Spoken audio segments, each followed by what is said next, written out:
एक पोस्टमैन ने एक घर के दरवाजे पर दस्तक देते हुए कहा, चिट्ठी ले लीजिए। अंदर से एक लड़की की आवाज आई, आ रही हूं। लेकिन 3-4 मिनट तक कोई ना आया तो पोस्टमैन ने फिर कहा, अरे भाई, मकान में कोई है क्या? अपनी चिट्ठी ले लो। लड़की की फिर आवाज आई, पोस्टमैन साहब, दरवाजे के नीचे से चिट्ठी अंदर डाल दीजिए, मैं आ रही हूं। पोस्टमैन ने कहा, नहीं, मैं खड़ा हूं, रजिस्टर्ड चिट्ठी है, पर्ची पर तुम्हारे साइन चाहिए। करीबन 6-7 मिनट बाद दरवाजा खुला। पोस्टमैन इस देरी के लिए झलाया हुआ तो था ही और उस लड़की पर चिल्लाने ही वाला था, लेकिन दरवाजा खुलते ही वो चौंक गया। सामने एक अपाहिज लड़की बैसाखियों के सहारे खड़ी थी।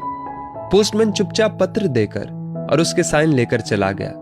हफ्ते 2 हफ्ते में जब कभी उस लड़की के लिए डाक आती, पोस्टमैन एक आवाज देता और जब तक वो लड़की ना आती तब तक खड़ा रहता। एक दिन उसने पोस्टमैन को नंगे पांव देखा। दीपावली नजदीक आ रही थी। उसने सोचा, पोस्टमैन को क्या उपहार दूं। एक दिन जब पोस्टमैन डाक देकर चला गया, तब उस लड़की ने जहां मिट्टी पर पोस्टमैन के पांव के निशान बने थे, उन पर कागज रखकर उन पांवों का चित्र उतार लिया। अगले दिन उसने अपने यहां काम करने वाली बाई से उस नाप के जूते मंगवा लिए।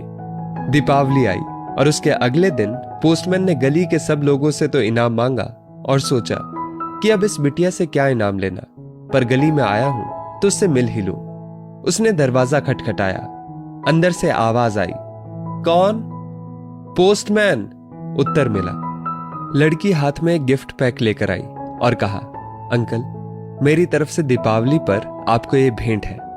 पोस्टमैन ने कहा, तुम तो मेरे लिए बेटी के समान हो, तुमसे मैं गिफ्ट कैसे लूं? लड़की ने आग्रह किया कि मेरे इस गिफ्ट के लिए मना नहीं करें। ठीक है कहते हुए पोस्टमैन ने पैकेट ले लिया। लड़की ने कहा, अंकल, इस पैकेट को घर ले जाकर खोलना। घर जाकर जब उसने पैकेट खोला तो हक्का बक्का रह गया, क्योंकि उसमें एक जोड़ी जूते थे। उसकी आंखें भर आई।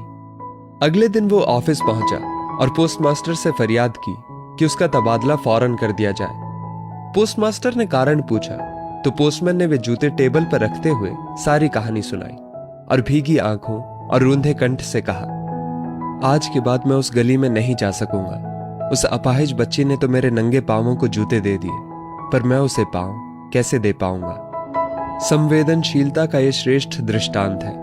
संवेदनशीलता यानी दूसरों के दुख दर्द को समझना, अनुभव करना और उसके दुख दर्द में भागीदारी करना, उसमें शरीक होना।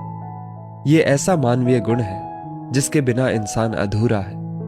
ईश्वर से प्रार्थना है कि वो हमें संवेदनशीलता रूपी आभूषण प्रदान करे, ताकि हम दूसरों के दुख दर्द को कम करने में योगदान कर सके। संकट की घड़ी में कोई ये नहीं समझे कि वो अकेला है, अपितु उसे महसूस हो कि सारी मानवता उसके साथ है।